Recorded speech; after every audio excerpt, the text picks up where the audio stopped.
Alo, Alo, domnule Veslav, bună ziua! bună ziua.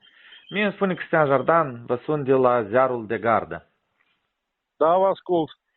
Uitați, avem așa o întrebare. Cineva cred că din Edineț, ne-a trimis niște imagini video din această sâmbătă dintr-o benzinărie, probabil, sau un local, în care apăreți dumneavoastră. Știți despre ce este vorba? O să întâmple multe.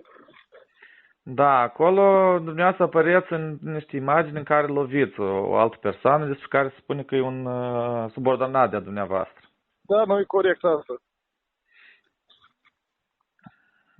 Nu-i corect, da? Nu e corect.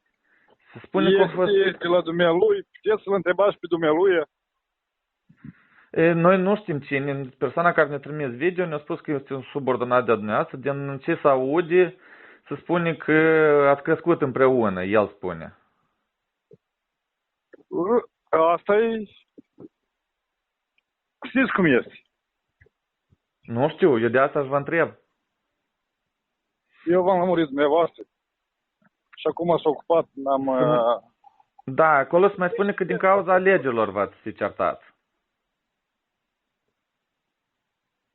Alo? Alo. Da. Nu vă pot răspunde la asta nimic. Păi ceva, sunt cat ceva acolo. Da, se spune că din cauza alegerilor v-ați fi certat, erați după o vânătoare și, mă rog, ori generat lucrurile.